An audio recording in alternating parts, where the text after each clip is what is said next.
আল্লাহর জন্য সবচেয়ে বেশি ভালোবাসা অন্তরে আছে না নাই? আল্লাহ এটাই বললেন, ওয়াল্লাযীনা আমানু আশাদ্দু হুব্বান লিল্লাহ।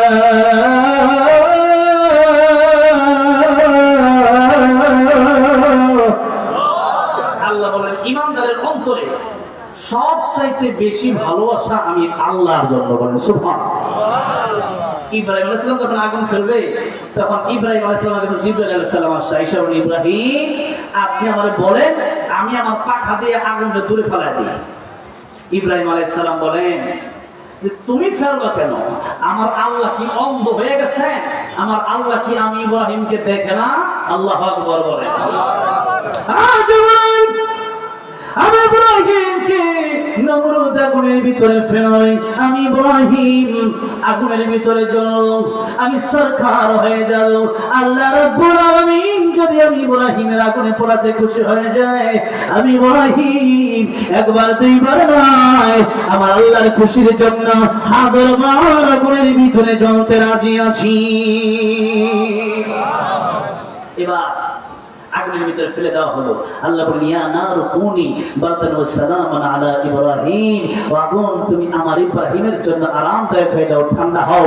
এমন ঠান্ডাও না যে ঠান্ডায় আমার ইব্রাহিমের ঠান্ডা লাগবে, এমন গরমও না যে গরমে আমার ইব্রাহিম কষ্ট পাবে। এমন আরামদায়ক হয়ে যাও, কুল হয়ে যাও, এসির বাতাস যেমন। ইব্রাহিম আলাইহিস সালাম আগুনে ছিলেন 40টা দিন। 40 দিন পরে যখন ইব্রাহিম আলাইহিস সালাম বৃদ্ধ হয়েছিলেন তখন মানুষের সাথে যখন গল্প করতেন তখন বলতেন, ও দুনিয়ার মানুষেরা, আমি দুনিয়াতে সবচেয়ে শান্তি যদি পেয়ে থাকি কখনো ওই আগুনের 40 দিন ছিল আমার সবচেয়ে শান্তির দিন। বলেন সুবহানাল্লাহ।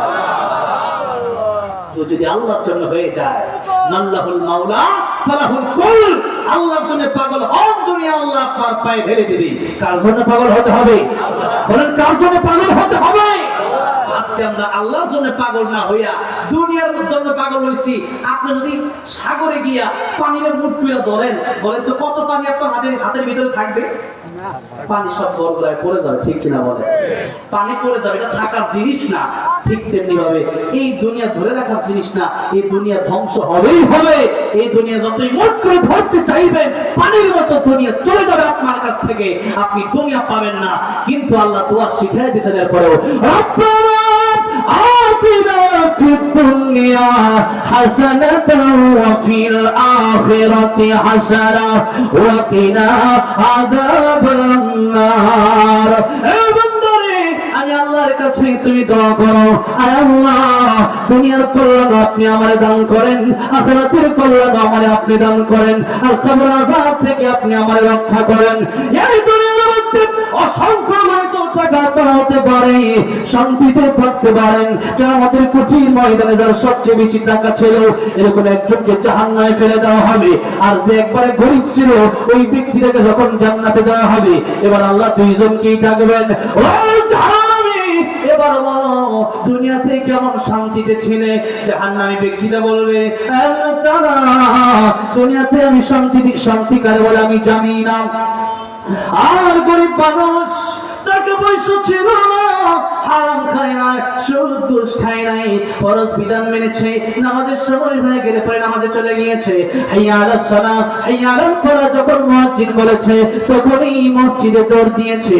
এমন গরীব মানুষ তিন বেলা খেতে পারে নাই, একবেলা খেয়ে কঠিন জীবন যাপন করেছে। তারা যখন আল্লাহ জান্নাতের মেহমান বানিয়ে দিবে, আল্লাহ তাদের ডাকবেন, জিজ্ঞেস করবেন, বান্দারে আজকে তোর কেমন লাগে বলতো দেখি, তোর জীবনে কি কোনো কষ্ট ছিল নাকি? আমার জীবনে কষ্ট কারে বলে আমি জানি না, কষ্ট কারে বলে আমি জানি না।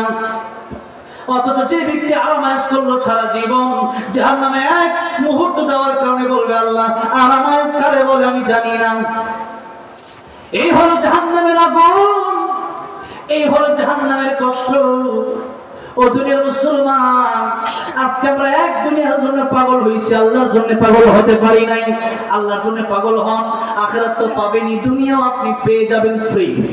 দুনিয়া কি পাবেন? দুনিয়া পাবেন ফ্রি। আর আল্লাহ রাব্বুল আলামিন যখন বান্দাকে বান্দার মায়ের পেটে দিয়েছে 50,000 বছর পূর্বেই বান্দা রিজিকের ব্যবস্থা করে দিয়েছেন। সুবহানাল্লাহ। আল্লাহ সূরা ইয়াসিনে বললেন وكل شيء أحصيناه في